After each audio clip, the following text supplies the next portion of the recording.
I'm a big fan of folk music, and I noticed that Desi Donnelly is appearing at Music Live 97 in Manchester. A lot of good folk music is protest music. I've heard that certain grunge rock bands also use music to carry their message of angst and dissension. So I thought, why not go along and see the Foo Fighters as well?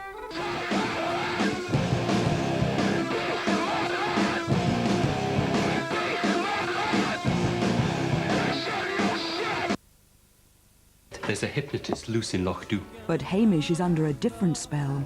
You sure about this? Up against time. If we lose that stone, we will lose John McKeever. You are going to give me a hand. Driven by duty. Head up over the high pass alone. The weather can change in the blink of an eye. I'll go with Hamish. Together. I'm freezing, Isabel. To confront the past. You've never once told me that you loved me, Hamish. Destiny. Hamish Macbeth concludes. Tomorrow at 8:10 on BBC One. Well, now an update on tonight's National Lottery draw. The 6 winning numbers are confirmed as 6, 20, 29, 31, 35 and 40. And the bonus number is 21. Early indications show that there is one jackpot winner this week, winning just over £9.5 million. It's Match of the Day in half an hour here on BBC One after the news and sport with Peter Sissons and Rob Bonnet. Tony Blair's first cabinet was tonight sworn in by the Queen. Earlier in the Whitehall sunshine, the new cabinet ministers, including a record 5 women, finally shook off their status as shadows. Michael Heseltine says it's the end of any ambition to lead his party after he's taken to hospital with chest pains. And patience pays off for Nelson Mandela as Zaire's rebel leader finally arrives to talk peace.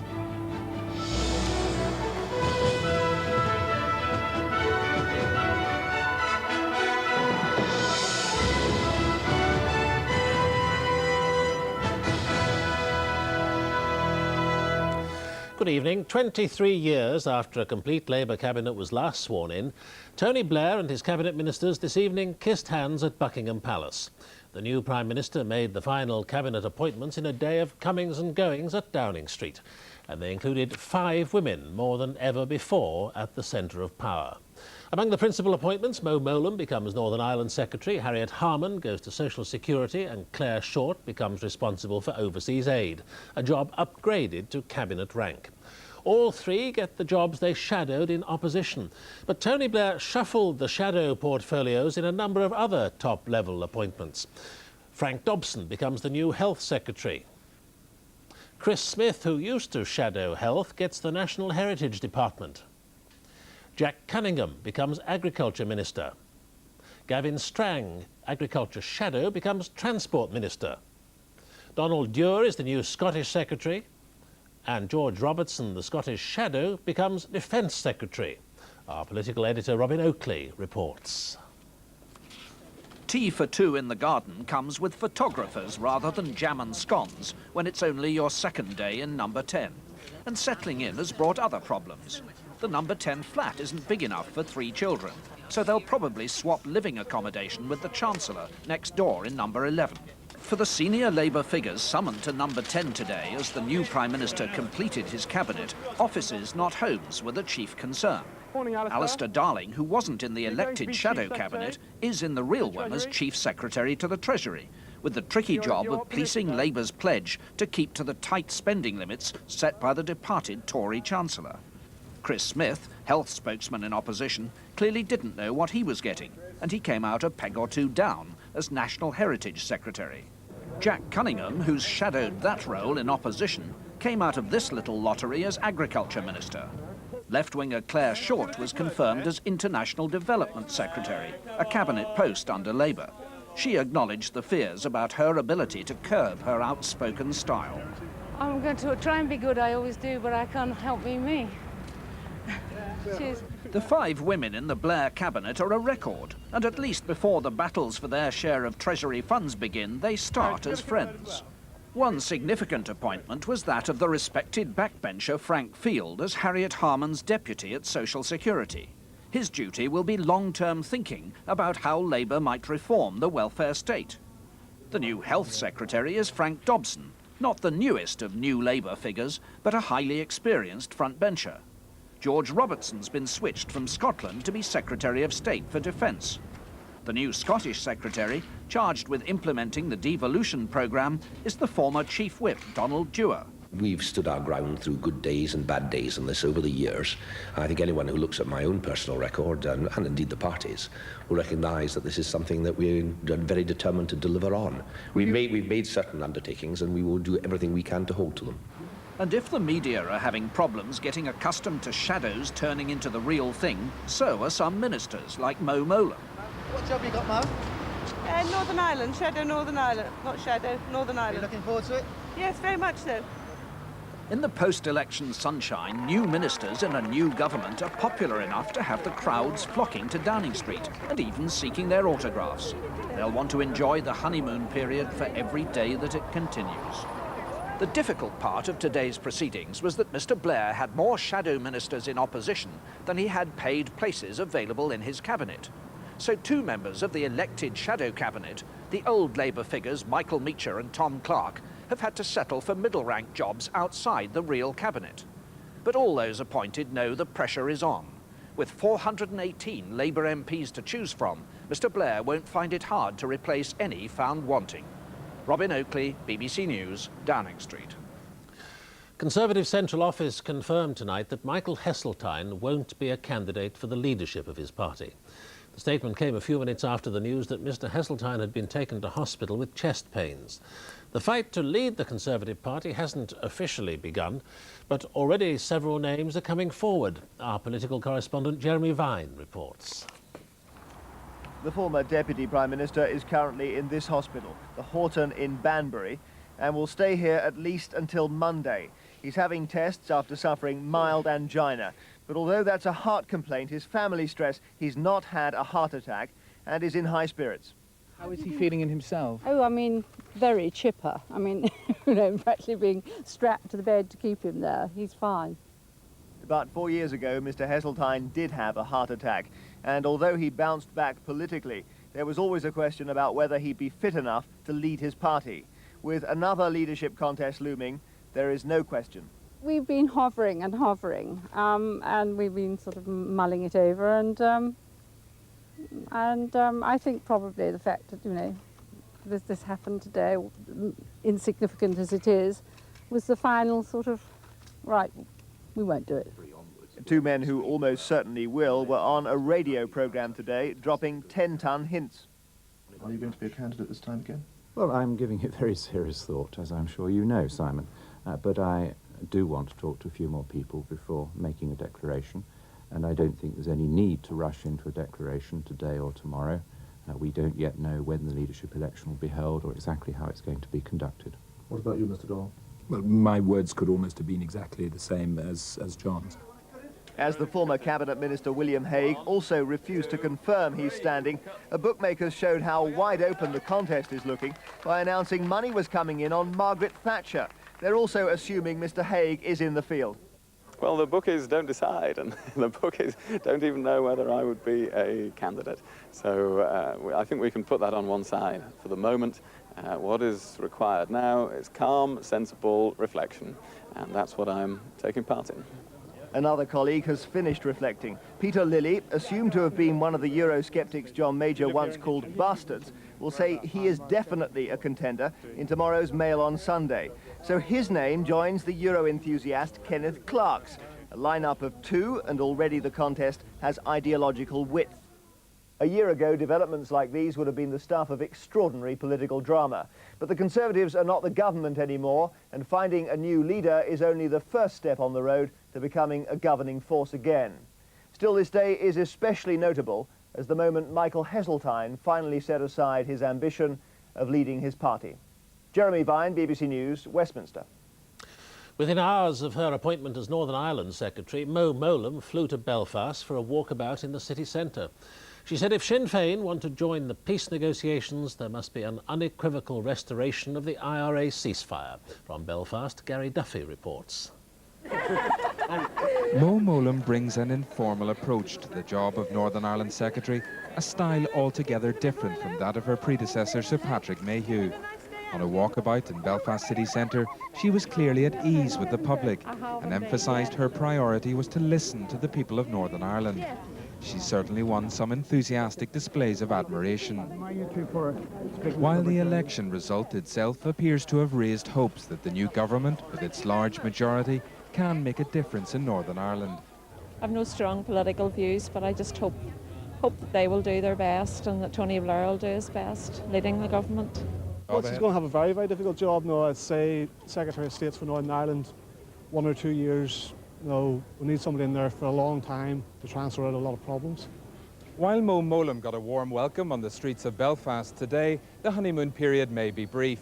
The absence of an IRA ceasefire continues to block Sinn Féin's entry into multi-party talks, which are due to resume on June the 3rd, while this year's marching season could prove extremely divisive. On the specific question of involving Sinn Féin in talks, Dr Mowlam was adamant about where responsibility lies. Ball is in Sinn Féin's court. That is where the progress needs to be taken, and that's the only way that we can know that we've got a position where the inclusive talks that we would like to see are possible.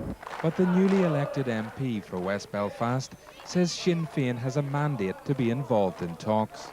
There's a lot of talk at Sinn Féin, and all the talk seems to be about Sinn Féin. And it's time people sit down and talk to Sinn Féin, not because we're special, but because the people who voted for us deserve to have their positions worked out, and that's the quickest way to do it. I would urge Dr Mowlam strongly to take a stiff position with Sinn Féin to make it absolutely clear that we want to see a permanent end to IRA violence and not to move from that position. Despite those conflicting demands, Mo Mowlam must begin the search for an agreement that has eluded all of her predecessors. Gary Duffy, BBC News, Belfast. The new Education Secretary, David Blunkett, has confirmed that education will be the main priority for the Labour government. He said the success of Tony Blair's administration would be judged on the performance of his department. Our education correspondent Mike Baker reports on how Mr Blunkett plans to keep Labour's pledge. No longer the shadow, Mr Blunkett got straight to work, knowing the Prime Minister has promised education will top his list of parliamentary bills. Braille and tape recording facilities have been installed for the first blind cabinet minister, but one snag emerged. The official red boxes aren't wide enough for Braille paper. That's a good start. We'll have to have a little briefcase instead. The former Sheffield Council leader felt strange in government. Now this makes a real change, because this is the first press conference I've done since I left the leadership of Sheffield where I haven't actually called everybody together to slag off the government.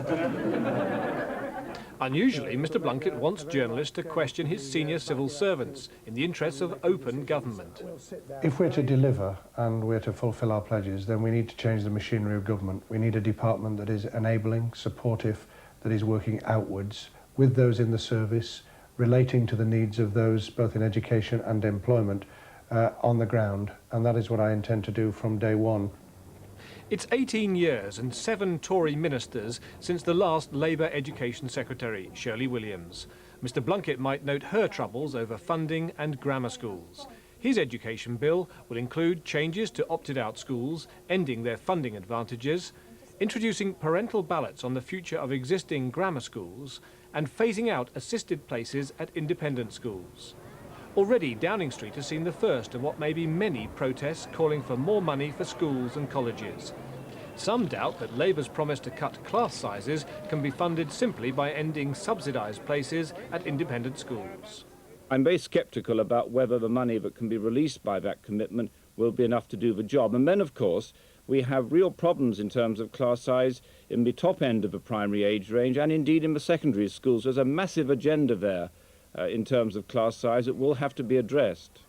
Scrapping nursery vouchers is one promise that can be met quickly, possibly as soon as September. It's a surprising fact that no Labour government has ever introduced a major education act. Even the push for more comprehensives was just a 2-paragraph bill. But Mr Blunkett's plans extend from nurseries to universities. Mike Baker, BBC News at the Department for Education. The new government has come to power with a mandate also for radical constitutional reform.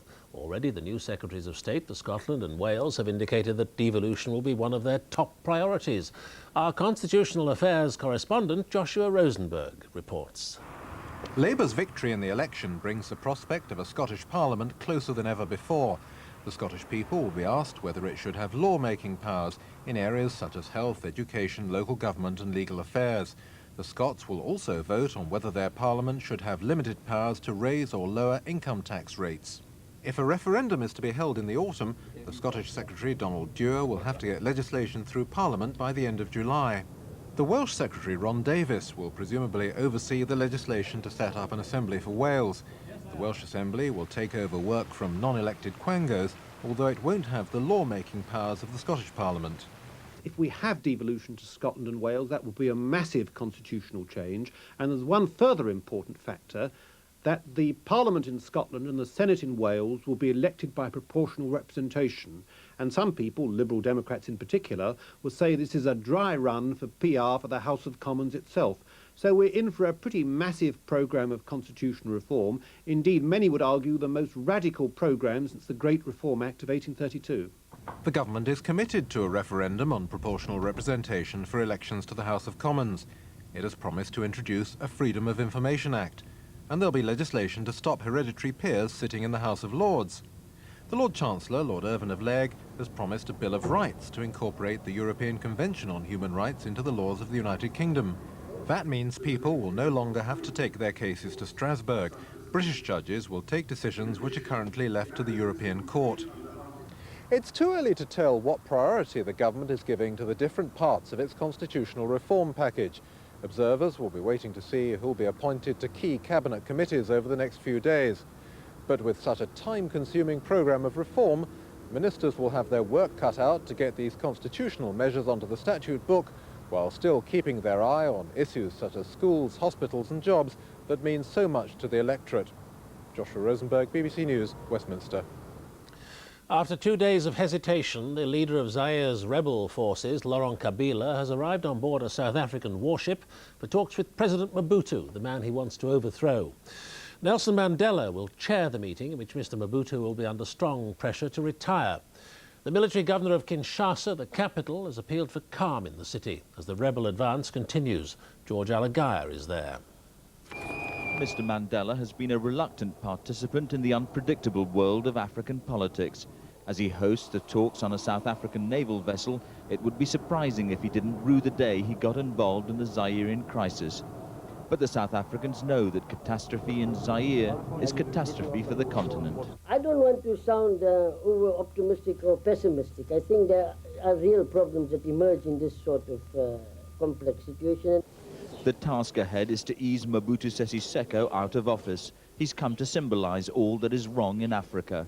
The US, which helped set up the talks and was once Mr. Mobutu's benefactor, has apparently told the out-of-touch dictator that his time is up. I found that he was very vain, that he's a person who has a very strong father complex over Zaire. Those were useful attributes to know in dealing with him. I found, too, that deep down he wanted gracefully to be remembered as a Zairean president. But there may be little time left for a graceful exit. Laurent Kabila's 7-month rebellion is on the verge of engulfing the capital, Kinshasa. His troops are now thought to be about 100 miles away, a seemingly unstoppable advance that changes the balance of power even as the diplomats try to mediate. Even at this late stage, there can't be any absolute guarantee that face-to-face talks will take place or that they'll achieve anything. And every delay leaves the country rudderless, drifting towards the violent climax that so many have predicted.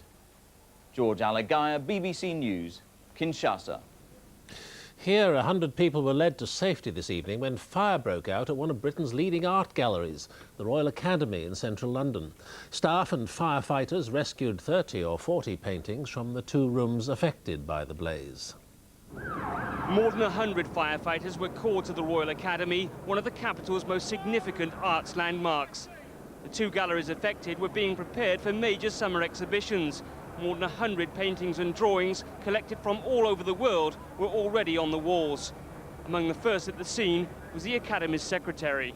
One could see fire at the top on the roof level, and after a few minutes it spread down the walls of the gallery, and at that moment, or soon afterwards, the fire hoses were brought in or ready to go, and they put them over where the flames were, and then they went out fairly rapidly.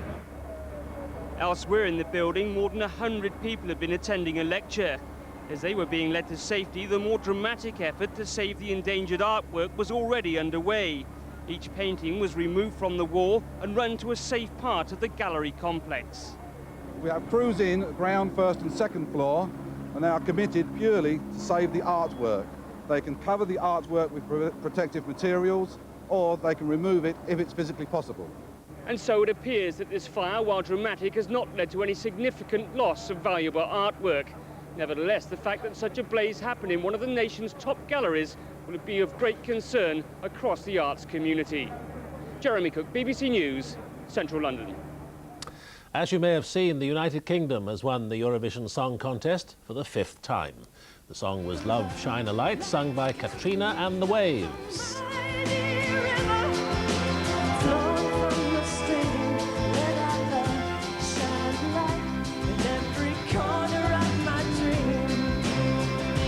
The UK entry led the voting from an early stage and finished with 227 points, 70 ahead of Ireland, who came second. Our last win was in 1981. The columnist and former newspaper editor Sir John Junor has died at the age of 78. Sir John edited the Sunday Express for 32 years and still wrote a column for the Mail on Sunday. Sir David English, the chairman of Associated Newspapers, said he was the best Sunday paper editor of his generation. And Hughie Green, who hosted two of television's most popular shows in the 60s and 70s, has died at the age of 77. The star of Opportunity Knocks and Double Your Money had suffered from cancer. Introducing your host, Hughie Green. Hughie Green was, for the 60s, the ultimate TV showman, suave and relaxed with a cheeky grin, but his shows were very much about ordinary people. Manchester, welcome to Opportunity Knocks, your talent show. The program... Hughie Green had started in variety, but television was his medium. His first big success was Double Your Money. Then he had the idea for a talent show. Opportunity Knocks was watched by millions and launched some famous careers. I'm going to sit right down and write myself a letter. Those were the days, my friend. Also Pam Ayres, Lena Zavaroni, Little and Large, Freddie Starr and Russ Abbott. There was also the bizarre. And those who were never heard of again.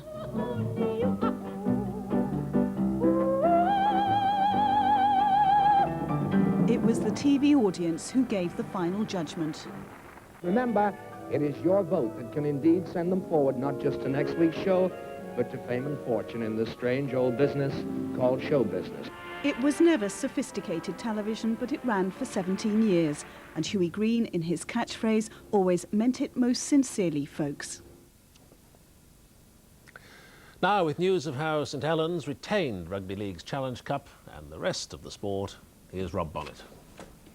Today's match was a repeat of last year's Wembley final. In many respects, the same teams, the same high-quality match, and the same outcome, a victory for St Helens over Bradford Bulls, though this time by 32 points to 22. St Helens' hero in front of the 78,000 capacity crowd was Tommy Martin, who scored 2 tries.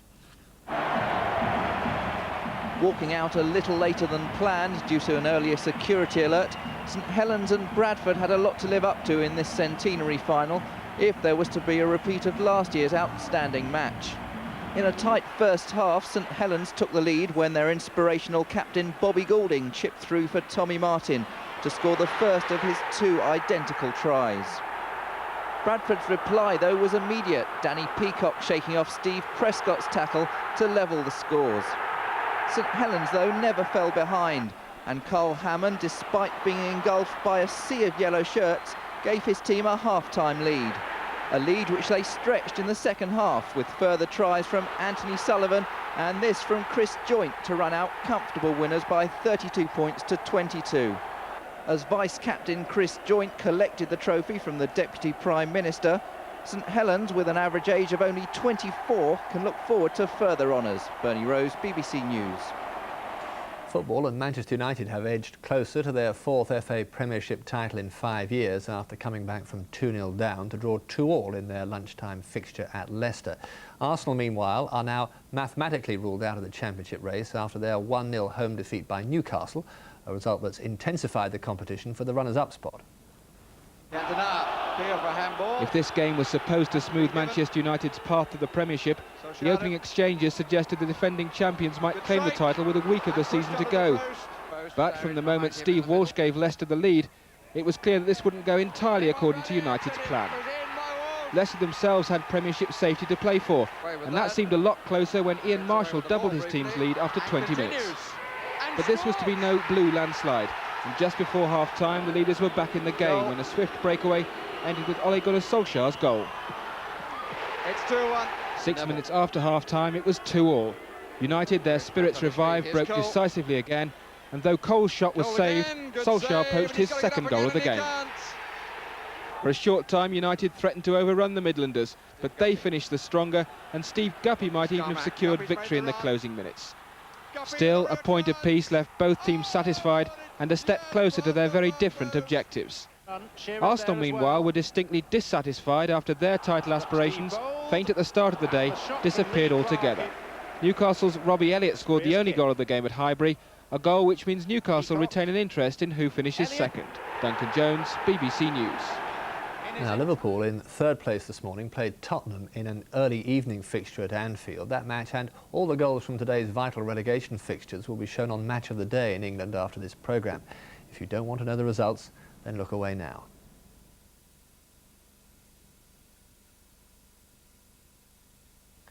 At the other end of the English game, Hereford have lost their Football League status after a 1-1 draw this afternoon with Brighton, the other club threatened with relegation from the third division to the Vauxhall Conference.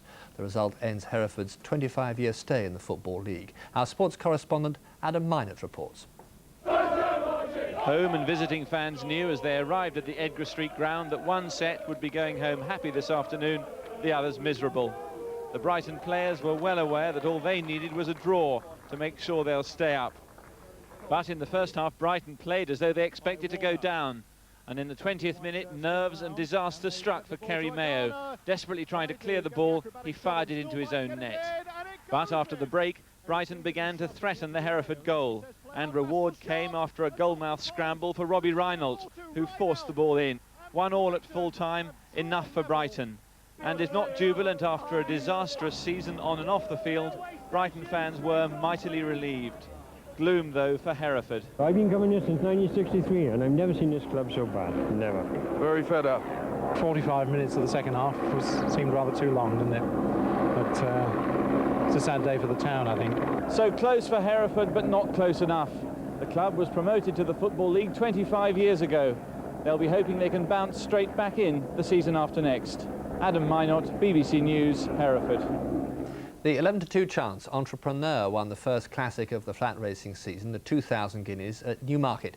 Trained by Michael Stout and ridden by Mick Cannan, Entrepreneur held off the challenge of the favourite Revoke, described by Peter Bromley. Into the rising ground now, and it's Entrepreneur that is holding on from Puccin and Starborough. Zamindar's coming very late and fast, but far too late as Entrepreneur holds on. Here comes Revoke. It's Entrepreneur and Revoke. Entrepreneur beats Revoke and neck, and Puccin is third, and then Starborough and Zabindar. And that was the 2,000 guineas, and it was astonishing. Pontypridd are the Welsh Rugby Union champions after beating Bridgend by 52 points to 24 as they ran in 8 tries to gain an extra bonus point. That secured the title since their nearest rivals Swansea were defeated by Neath. Meanwhile in England, Leicester took the final qualifying spot for next season's European Cup ahead of Sale after the two teams drew 20-all. South African Joel Stransky levelled the scores 5 minutes from time with this penalty. The defending champion Stephen Hendry is through to the final of the World Snooker Championship in Sheffield after a compelling semi-final against James Watanabe of Thailand. Hendry ended a bout of safety play in the 30th frame by taking the blue and then the pink to complete victory by 17 frames to 13. Hendry, who's seeking a 7th world title, will play Ken Doherty in the final. That starts tomorrow. And finally, Prince Nassim Hamed has retained his WBO and IBF World Featherweight titles after stopping Billy Hardy in the first of his scheduled 12-round fight in Manchester tonight. Peter. And the main news again, Tony Blair has made his final cabinet appointments and the entire new cabinet has been sworn in by the Queen. That's all from the BBC Newsroom tonight. From Rob and me, good night.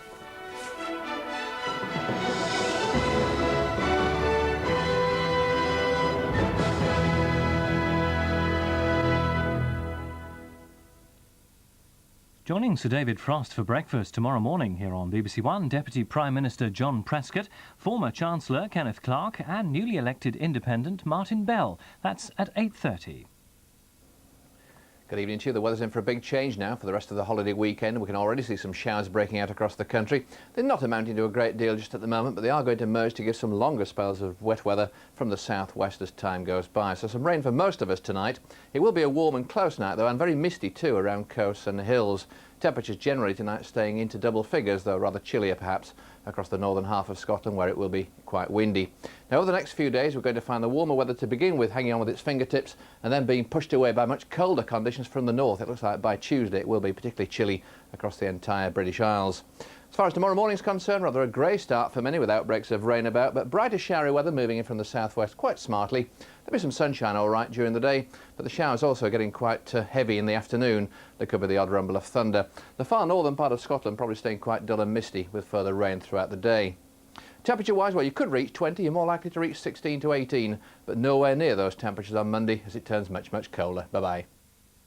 The chief suspect in a baffling murder I haven't set foot outside this room since I arrived. couldn't possibly have committed the crime. The fingerprints on the gun don't appear to belong to anyone connected with this case. Or could she? So, how's it looking? Got everything you need? Alan Davies I think I have. and Caroline Quentin star in a new series of impossible mysteries I think you get off on puzzles like this. with more twists than you could ever imagine. The minute I took off my clothes, I could feel he was attracted to me. Isn't that funny? Welcome to the world of Jonathan Creek, next Saturday at 8:10 on BBC One. Spend the night getting to know a legend. I'm mad about the boy.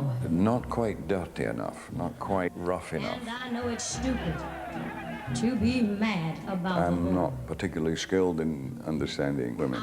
I'm so ashamed of it, but must admit the sleepless nights I've had. The gap between the people who green light and the people who execute the movie making is forever widening. You've got other plans for me.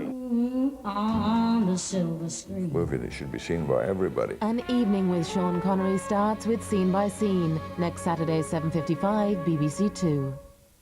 Stephen Fry joins the regulars for They Think It's All Over in 50 minutes here on BBC One. Before that, a little later than scheduled because of our live Eurovision coverage, Match of the Day with Desmond Lynham.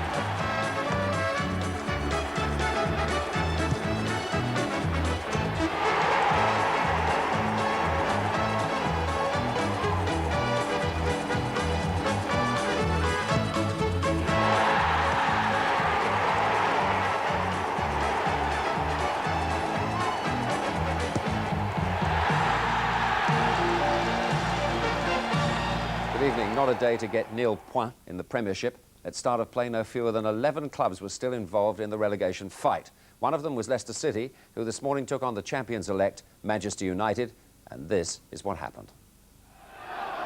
Marshall near post, Sturridge behind him in the middle. And it came off Elliott, and it was in by Walsh. The old campaigner beats Peter Schmeichel. Marshall got away with that, and gets away with the ball briefly, and continues, and scores! sheer determination. Goal.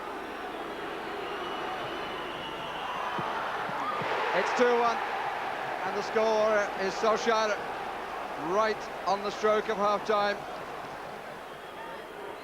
Neville. Norwich back on his feet. Here's Cole. Cole again, good save, and he's got to get up again, and he can't. Solskjaer gets his second, and Keller's very disappointed with that. Well, that result meant that Arsenal and Newcastle were still not completely out of the title race. They met at Highbury. Dixon. Past Elliott and Beresford, and now inside Watson. Here's Bergkamp, first time! Some of Newcastle's build-up play has been a touch ponderous. Certainly haven't been hitting the front man early. This is Lee, though, and maybe he represents a better hope. Bold going with him, good turn!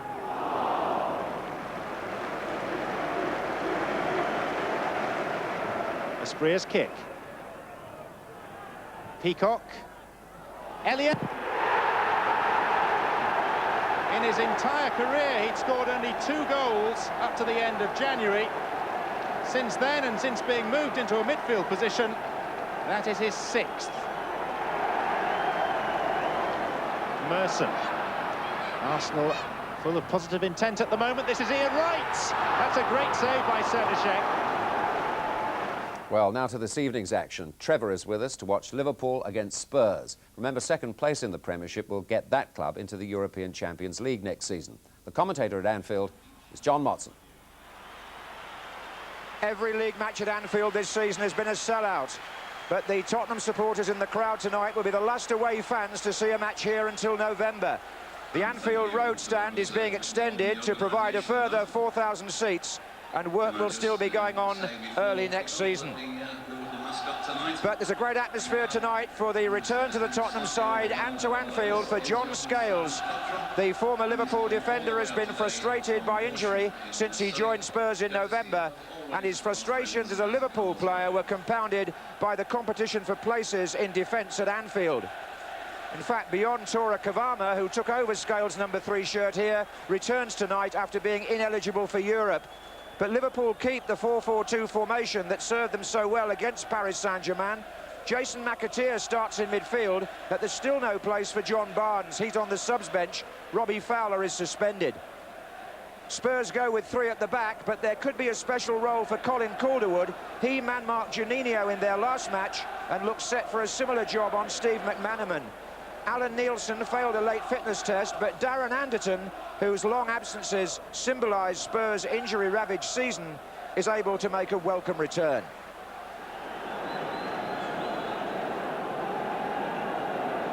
Mike Reid of Birmingham starts what's always one of the long-awaited fixtures on the Premiership calendar. Old rivals Liverpool and Spurs. Liverpool attacking the Coppe. McAteer first in, Collymore, Berger, and Tottenham struggling straight away. Michael Thomas. Well, they could have scored in the first few seconds. Spurs were rocking, and the ball played wide to McAteer, who'll revel in this midfield role. Collymore on the near post, Patrick Berger, Michael Thomas, not quite.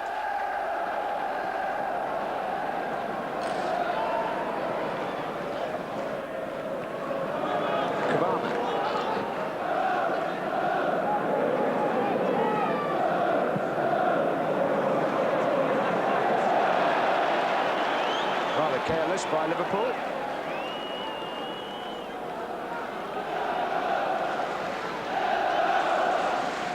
Sheringham.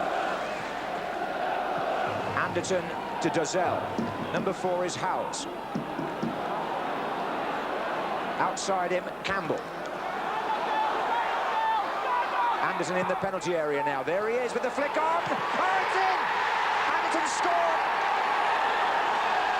What a return for Darren Anderton. Celebrating with the Spurs fans. And Sol Campbell here gets in a really good cross, and Anderton, I don't know if he was trying to flick that on for Sheringham, but it was a lovely header into the net after 5 minutes. It was a really well-taken goal. And Anderton, who's had such a wretched season with injury, missed the England game again on Wednesday, has something to smile about here. Berger now, he's 1 against 1 at the moment. He's got to take on Dean Austin. Scales came across to help. It's still Berger. He's got Collymore now to his right. McManaman's coming in far side. And there's a collision in the penalty area between McManaman and Calderwood. And McManaman looks at the referee and thinks here, if you watch the far side, Berger has the pass to Collymore, who has the shot, but you can't see it. But McManaman was knocked over by Calderwood. And there was an appeal for a penalty, which was waved away.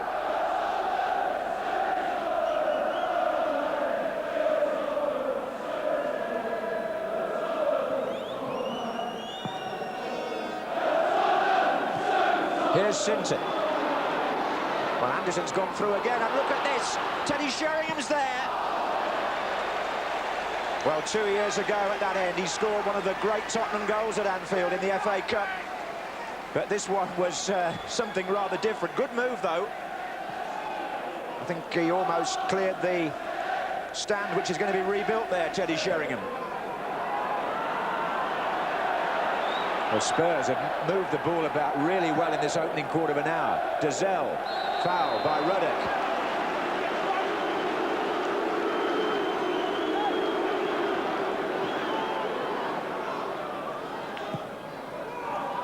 That was Vega. Oh, well, James could have done nothing about that if it had crept inside the post. It was a firm header by a player who wasn't very well marked, Ramon Vega. Anderton took the free kick. And Vega got away here from his marker, no question.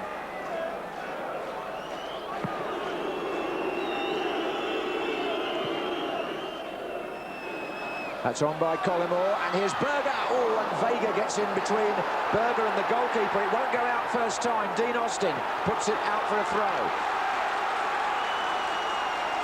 which Liverpool find Berger from. Now McManaman.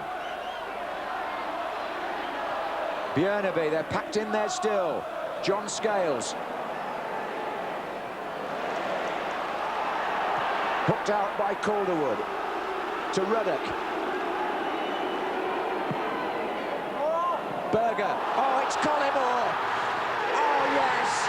Oh, yes, he took that well. Stan Collymore. It's 1-1. And that was clinical finishing. Berger pulls away in the middle here. It's a good flick from him. Collymore from the angle, left foot. Drilled past Walker. And with a quarter of an hour gone, Stan Collymore, in the absence of Robbie Fowler, improves his scoring total, taking it to 16 for the season. Collymore starts a run now. Oh, it was a good run, and it was a good header. And that was fine play by Collymore. He read that magnificently from Redknapp. And Redknapp supplied the ball Collymore wanted. Collymore starts his run there. Just got half a yard on the defender, but the ball had to be precise from Redknapp, and it was perfectly delivered. Collymore gets his header in, just wide. On half an hour. Ronnie Moran, with all those years of service here at Anfield, must have seen just about everything in his time. Spurs well stocked in defence, they've got everybody behind the ball. Ruddock.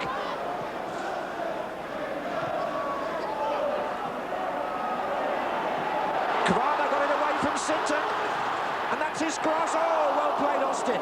It just needed a touch, but he had to be very careful where he put it. McManaman was closing in for the kill from Kvara's cross, but this is a calm piece of defending by the Tottenham #2, because McManaman is ready here. Corner. This is Redknapp. Careless cross again by Björneby. Kvara really caught Sinton out there. It was the right ball in, but it was the right way to deal with it too.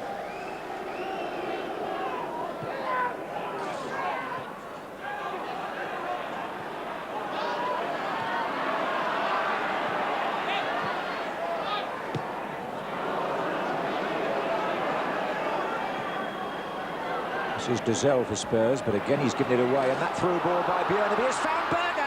Patrick Berger for Liverpool makes it 2-1. Another slide rule finish, but really Jason Dazelle will have to take some of the blame for Spurs, because that was given away in a very dangerous area and he was made to pay for it. It happened here. Dazelle tries to play it into Anderton, but Björneby intercepted with a first-time ball to Berger, who held off the challenge and beat Walker down to his right. This is another good, solid piece of finishing by Liverpool without Robbie Fowler. Patrick Berger this time, who began the season with a flourish and now scores his 9th goal of the season to put Liverpool 2-1 up with just over a minute left in the first half. But Dazelle, who'd given the ball away a little earlier and got away with it, was this time punished.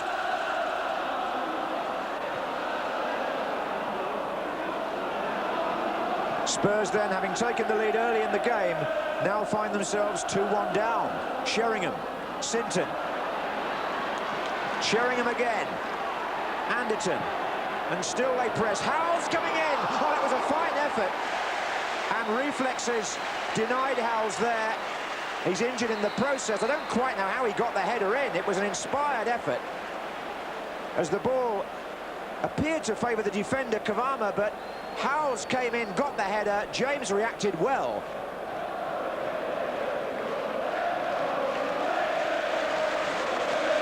Spurs could have been level within a minute of going behind. Howells shaken up by the impact, but he nearly shook up Liverpool.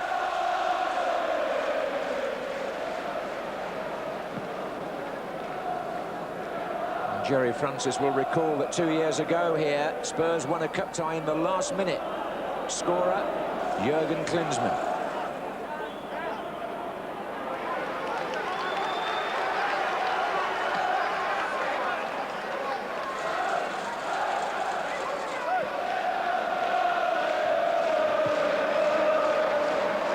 Sinton, Howells. Campbell makes a run, wants the ball played inside the defender, who was McAteer. He's gone to ground, the referee has blown. That's the last action of our very entertaining first half. And the Premiership, a good place to be today. Good for Darren Anderton, who's come back with a goal. Cancelled out pretty quickly by Stan Collymore. And then Anderton, whose flick header really shook Liverpool early on. But on the quarter of an hour mark, a lovely pass from Berger and a precise finish from Collymore made it 1-1. And then Berger turned from provider into finisher as he slid that ball past Walker for the half-time score of Liverpool 2, Tottenham 1. Espen Baardsen, the 19-year-old Norwegian goalkeeper, makes his Tottenham debut in the second half, coming on to replace Ian Walker, who's had a recurrence of his Achilles injury. What a place to start your Premiership career. And Ruel Fox is also on for Spurs. He's replaced David Howells, who's got a knee injury. Half-time substitution for Tottenham, number 7, is Ruel Fox. Well, Liverpool have good reasons to want to end their home season on a high note. Quite apart from trying to finish second and qualify for the Champions League, they know that they've dropped 21 points here at Anfield this season and lost their last 2 matches to Coventry and Manchester United. Liverpool teams of old would have shuddered at the thought of dropping so many points at this fortress as it used to be. But that's really what may be seen to have cost Liverpool the title, but that isn't finally decided yet, of course. Here's Anderton.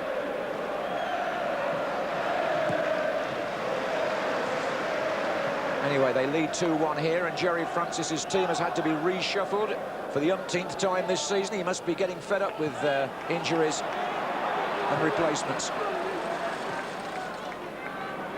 It looks to me as though Ruel Fox has taken up a central midfield position where Howells was playing roughly. He hasn't come wide where we normally see him.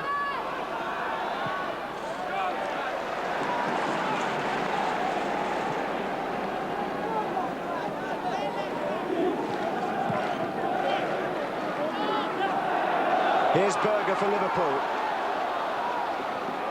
And the stretched foot of Vega concedes the corner. And into the box comes Björneby and Kvama. Corner on the other side. Thomas complaining there to McAteer about the delivery. Ruddock stays forward. This is Redknapp for Liverpool. Right square as well, and so is Berger.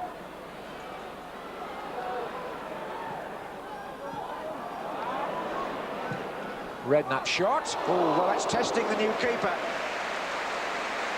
I think Espen Bartsen may have had it covered. We shall see from this. It's a snapshot, really, from Jamie Redknapp, perfectly capable of that from there. Oh, I don't know, yes, possibly. It was certainly fizzing a bit.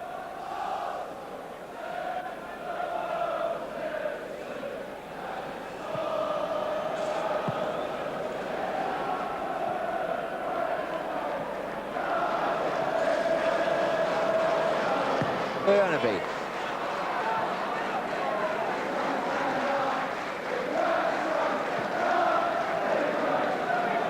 Oh, it's good challenging by Thomas. He caught Anderton. Collymore with a chance. Good save. Berger to Collymore's left is cross that he didn't get a pass, but if you were in Collymore's position from Thomas's interception, you would have probably fancied your chances of a shot, which is what he did. He was central. But Espen Bartsen here is entitled to feel pleased with the way he clutched this.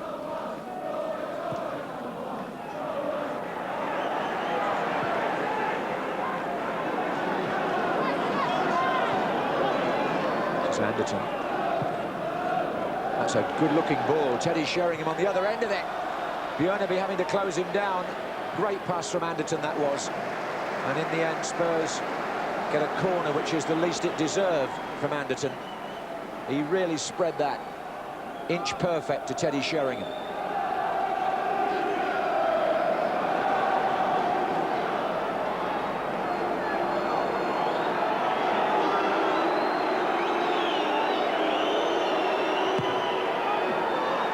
And that was Vega. Caught it pretty well on the volley.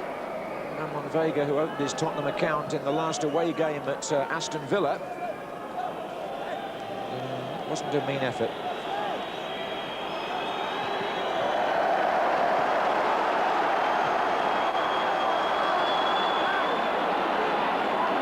This is Collymore, and here's McManaman. Berger goes right to left. McManaman can do one of two things here. This is Redknapp. Berger. And Berger! Well, he's strong on his left side, and he took that route to take on the last defender. It was Calderwood, actually. Gave himself a difficult angle, and that was some way away. Scales' header picked up by McManaman. Play on, says the referee. McManaman's got support coming in behind him from Collymore. This is Redknapp. McManaman again. Collymore again. Berger in the penalty area, the only one who is at the minute for Liverpool. Redknapp just outside. Good drive, good save. Young goalkeeper defying Jamie Redknapp. Swerving a bit into the goalkeeper almost, and he got both hands behind it.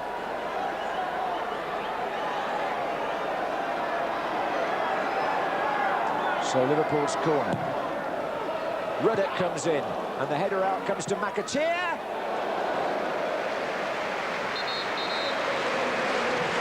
Another crowd here tonight of over 40,000. Every league match, as I said, has been a sellout at Anfield this season, and it'll go on that way next year, because for a while the capacity will be reduced while they rebuild or extend the stand. There's Ian Walker, who's had to come off with the Achilles problem, and Espen Bartsen acquitting himself well in his place. The Spurs fans have really contributed hugely to the evening. It's made for an almost festive occasion here at Anfield. That's a great ball by Björneby to Collymore. He could finish it here. Stan Collymore, what a good save by the youngster. Espen Bartson reading what Collymore was going to do, getting the left hand out to defy Stan, the man who might have made it 3-1 and really put the seal on this Liverpool performance. He was right through, head of the defenders. It was a good stop. Well, Jerry Francis must be pleased with the Scandinavian imports. Spurs have got 4 defenders back, but Liverpool have now pushed Michael Thomas on. And Collymore goes for the drive. Here comes Bjørneby, now Thomas.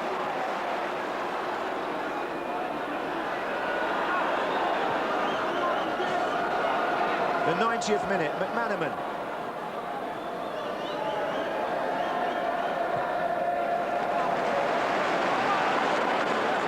This is McAteer bringing the game down a peg or two in pace and losing the ball, actually. And McVeigh really scooped that pass out to Sheringham.